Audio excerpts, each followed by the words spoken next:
салому дуруди бепоён ба кулли мухлисони барномаи дар шабакаҳои иҷтимоӣ. Фирдавси Хурсанд топ хабарҳои варзиширо мегӯяд. оғоз мекунем. Майкл Чендлер интизорӣ дорад ки рақобат бо Конор на камтар аз 2 миллион тамошобини пулакӣ ҷамъ меоварад. яъне аз ҳисоби фурӯши пахши мустақим ё худ PPF онҳо интизор ҳастанд ки 2 миллион тамошобин пайдо мекунанд. ман фикр мекунам ки 2 миллион ба даст овардан воқеият пайдо мекунад, вале хеле мушкил мешавад, гуфтааст Майкл Чендлер. Майкл Чендлер ва Конор Макгрегор чанде пеш ба сифати мураббиҳои реалити шоуи нав бо унвони The Ultimate Fighter шуданд. рақобати онҳо қарор аст моҳи сентябри ҳамин сол баргузор гардад. Майкл Чендлер барои ба даст овардани миқдори зиёди тамошобинон бештар ба аз ҳад зиёд машҳур будани Конор такя мекунад. ӯ боварӣ дорад ки бо пайдо кардани 2 миллион тамошобин рақобати онҳо ҳамчунин яке аз сердаромадтарин дар таърих мегардад. UFC танҳо як маротиба зиёда аз 2 миллион фурӯши PPF ба даст овардааст. ин рақобати Макгрегор бо Ҳабиб Нурмагомедов дар моҳи октябри соли 2018 буд ки 2.4 миллион PPF фурӯхта шуда буд. аз ин рӯ рақобати онҳо ҳамчун рақобати рақами яки таърих дар майдони MMA эътироф карда шудааст. Майкл Чендлер ба мақоли ҳамон қурбоқаам пой дароз кардааст ки нал кунед худро ба Ҳабибу Конор баробар карда нест. ҳоле ҳамон хешу таборҳои худат меоянд ба тамошо ё не?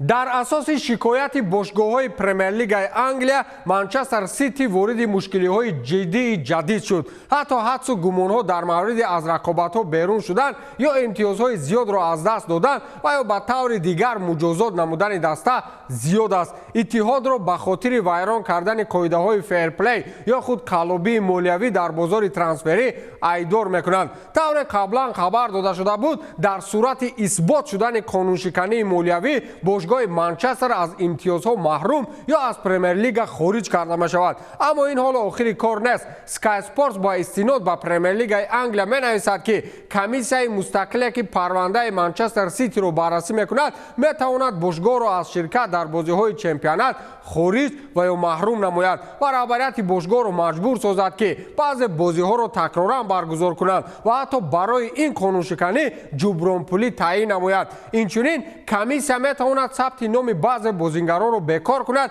ё қарордоди ӯро бо бошгоҳ қатъ намояд. илова бар ин ҳукми шартӣ ё ҷарима имконпазир аст ки барои ҷуброни зарари расонидашуда равона карда мешавад. қайд карда мешавад ки дар сурати собит шудани гуноҳҳои мазкур Манчестер Сити метавонад дар мавсими оянда холҳои зиёдеро аз даст диҳанд. ин ҳолат рӯй медиҳад агар мурофиат то охири мавсими ҷорӣ анҷом биёбад. пойгоҳи хабарии The Athletic илова мекунад ки Манчестер Сити метавонад бо кам кардани холҳо аз мавсимҳои қаблӣ аз ҷоизаҳо маҳрум карда шавад. дирӯз Премер-лигаи Англия Манчестер Ситиро дар беш аз 100 қонуншикании молиявӣ дар мавсими солҳои 2009-2010 ва мавсими 2017-2018 айбдор кард. иттиҳод дар ин маврид ба дурустӣ ё ҳақ будани худ боварӣ дорад. шумо медонед ки ин дар асоси шикояти дастаҳои дигар ба миён омад, яъне мавзӯи асосӣ боз ҳамон бахилӣ. медонед ин чӣ маъно дорад? ба суд шикоят мебаред ки чаро ҳамсояи ман мошини қимат харидааст.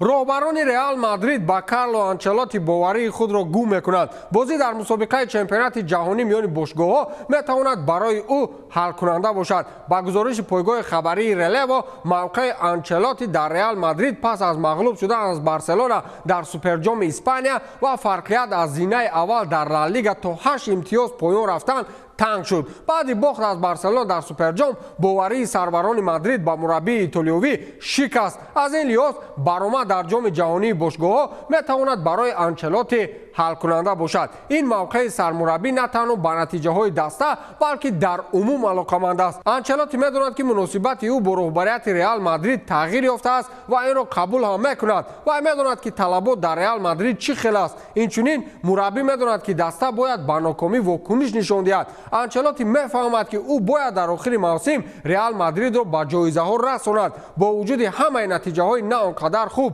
ва мушкилиҳои охир ӯ гуфт ки аз таркибороӣ ва ҳайати шарти даста ба пуррагӣ қаноатманд аст. Ин ҳам дар ҳол аст ки дар равзанаи трансферии зимистона ӯ ягон бозингари нав харидорӣ накард. Ба гуфтаи коршиносон ӯ дар ин муддати корӣ ҳадиақал то 16 бозингари нав ҳаятро тағйир медод. дар ин кор ӯ раҳбарияти бошгоҳро гунаҳгор меҳисобад ва иддао дорад ки раҳбарият дархостҳои ӯро иҷро накарданд. аз ҷумла Анчелоти мехост ки Реал Мадрид ба ҷои Карим Бензема як ҳамлагар бигирад, аммо ин тавр нашуд. хулас ба қавле аҳволи Анчелоти феълан дар Реал он қадар хуб нест. агар дақиқтар таҳлил намоем, воқеан дар ин кор Анчелоти гунаҳгор нест. Реал ҳар равзанаи трансферӣ кимчи хел бозингарони зиёде ҳатто аз Бразилия меорад ки дигар ҳамин тавр ӯро дар майдон намебинем. масалан Кани Браҳим Диас, куҷост Такефуса Кубо ё Мариано Диасро барои чӣ хариданд? дар футбол ҳамин хел як одати ғайри муқаррарӣ ҳам аст ки як бозингарро дуғу дағдаға карда мегиранд, дигар ҳамин хел ҳамон одам гум мешавад.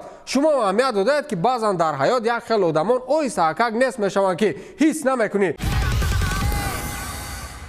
Неймар бори шашум футболбози сол дар Аврупо дониста шуд. Вай пеш аз муҳлат аксеро бо ҷоиза нашр кард. Неймар барандаи ҷоизаи самбаи тиллоӣ барои соли 2022 гардид. ҷоизаи самбаи тиллоӣ ҳамасола ба беҳтарин бозигари бразилии берун аз Бразилия дода мешавад. рӯзи душанбе, яъне 6 феврал, Неймар дар Твиттер аксҳоеро ворид кард ки дар даст ҷоизаи мазкурро дорад. аммо ба иттилои RMC Sport натоиҷи овоздеҳӣ бояд фақат рӯзи 15 феврал, 2 ҳафта пас аз анҷоми он эълон мешуд. ҳамлагари ПСЖ барои бори сеюм пайҳам соҳиби ҷоизаи мазкур гардид. дар тамоми фаъолияти худ Неймар 6 маротиба барандаи самбаи тиллоӣ шудааст ки ин рекорд ба ҳисоб меравад. то соли 2021 самбаи тиллоӣ ба беҳтарин бозигари бразилӣ ки дар Аврупо бозӣ мекард дода мешуд. аз соли 2021 инҷониб ҳамаи бразилиягиҳое ки берун аз ватанашон бозӣ мекунанд, чӣ дар Аврупо ва чӣ дар Осиё ва Амрико, ҳуқуқи гирифтани ҷоизаи мазкурро доранд. дар рӯйхати номзадҳои гирандаи ҷоизаи самбаи тиллоӣ имсол фақат бозингарони Бразилия ки дар бошгоҳҳои Аврупо ҳунарнамоӣ мекунанд муддаӣ буданд. вақте ин навбат ҷоизаи самбаи тиллоиро Неймар гирифт, дар ҷои шаҳр мухлисон ба ҳамла гузаштанд ва иддао карданд ки аз Неймар дида Винисиус арзандатар буд.